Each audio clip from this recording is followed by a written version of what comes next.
In this video, we'll see how can we authenticate and authorize the application using keycloak. The application is implemented using the Quarkus. Let's go through the code. Here I'm using Lombok and I'm using the MariaDB driver library because I'm using the MariaDB database, and Hibernate ORM Panache. I'm using Panache, and that's the reason I'm using Hibernate ORM Panache. For the REST APIs, REST-easy and REST-easy Jackson. Arc by default Quarkus adds it. And lastly, I'm using the OIDC library, OpenID Connect library. We'll see in our future videos on when can we use the authorization library provided by the keycloak. For now, we'll use the OIDC library, which is enough for our use case. Let's now see the application properties. Here is my database connection configuration. Since I want to have the camel case to underscore naming strategy, I'm overriding this property. And to connect to keycloak, I'm just using only one property here. There are several properties provided by OIDC when we are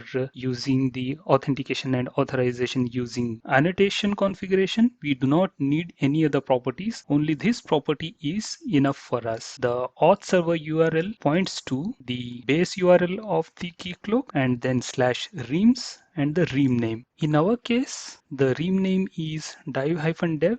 Here you can see, you might have seen in our previous videos. Now the application code. This application is basically to have the list of restaurant information, create a restaurant and create a menu and place an order. The restaurant resource is annotated with authenticated. In a sense, all the REST APIs in this resource should be authenticated if not explicitly specified. Here to get the list of restaurants, I do not want the authentication to take place because everybody should be able to see the list of restaurants irrespective of whether they have logged in or not or authenticated or not. Same is the case for the menu. To create a new restaurant, I need a user with role admin. To create a menu and menu items for that specific restaurant, you need to have the role of manager. And if you want to update the price of certain item in the menu, then you need to have the role of owner. And in the order resources, only manager is able to see the list of orders and see the detailed information about that order. Since this is also authenticated, all the users who are authenticated or logged in can place an order in this application. Let's now see the entities involved in this restaurant. I have a restaurant which stores the restaurant information. I'm using the Panache entity. This Panache entity will have by default the primary key column. If at all, my column name is ID. And here, since I'm using ID as the column in all of the tables, I can directly use this Panache entity. I have this getters and setters from Lombok so that I need not to add any getters and setters. And this is an entity. Similarly, this restaurant will have a menu. Here, this menu has a menu ID and the restaurant ID, and see if this menu is active. And also will have the list of menu items. Any item that you can order will be present in menu item table. So name, description, and the price of that item. Once the order is placed, it will have the order ID and restaurant on which it has been ordered, sum total of the order amount, and a list of order items. Order item will have the list of items that were ordered. If you have seen in the menu as well as in the order, I am using transient. I don't want to complicate the things over here. Now that we have seen the application, let's see the configuration in the keycloak. Within this stream, I want to use the Quarkus BE. Let's go to the roles. We basically needed three main roles, the admin, manager, and the owner, which are created here. And now in the users, there should be certain users who has these roles. There is a user called admin who has the admin role, and a user called Amar. This user is the owner. And Sagar, he is just a user without any roles. It has just default roles. And this guy can place an order.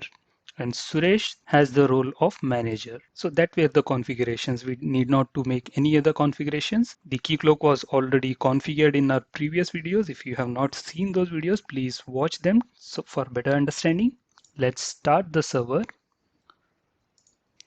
So the first two REST APIs should be accessible to everyone, even if they are not authenticated. Here, apart from these REST APIs, which we have seen previously, I have created the APIs for food order app as well. Let's go to this restaurant list. Here, if you see, there is no authorization and there is nothing in the body. I'm just clicking on send. Here you'll see the list of restaurants. The restaurant menu should be visible to everyone. I'll just try to find this. Here you see authorization is still empty. There is no authorization header given and body is also empty. Send. You'll see the menu items for that restaurant. Here it has 3 items. So there's a main course, there's a starter, and there's a dessert. Now let's try to create a new restaurant, and only admin can create new restaurant. For that we need to generate the token first. So I'll use Sagar. Here Sagar doesn't have the permission to create a new restaurant. We'll see what happens. I'll copy this and try to create a new restaurant. We'll see the body. Here you can see I have given the information of a new restaurant, Krutanga, and location is Hyderabad, and it's a non-veg restaurant. On click, it says it is forbidden. In essence, this user, Sagar, doesn't have the permission to create a new restaurant. And from our configurations, only admin has the access to do that. Let's get a token for admin. The username was also admin itself. And using this, if I send, now a new restaurant has been created. Now let's try to create a menu for this restaurant. I have already added the information, just the primary key is different here, 1027. So for this restaurant, I am creating the menu with these menu items. I'm just updating this and click on send. It says forbidden because this token belongs to admin user and admin user doesn't have the permissions to create a menu. Only manager has the permission, and in our case Suresh is the manager. Suresh, create a new token and use this token to create the menu.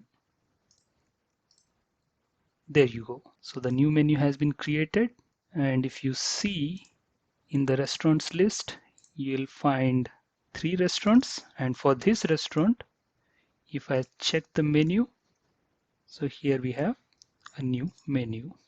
And the last thing what I would like to show you is updating the price of this item. Suppose for this item 1029, if I want to update the price from 110 to maybe 150, so this is my ID, item ID, and 150.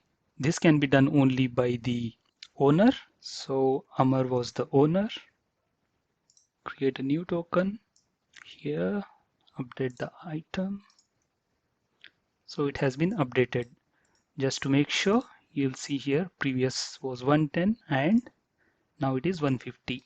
So basically what we have done is all the configuration for user and user role are present in the keycloak. You have already seen this, and the configurations for the accessibility is present in the application. But the problem with this configuration is the first thing is this deals with only the roles. It doesn't have any fine-grained configurations. Second thing is if I want to make any changes to this roles, I mean if some of the APIs had to be given some other roles or update them to the new role, it has to be rebuilt, redeployed, and all that stuff. This is something like hard coding all the role accessibility within the application. In our next video, we'll see if we can get rid of this tight coupling of roles configurations, authentication and authorization configurations. Thanks for watching.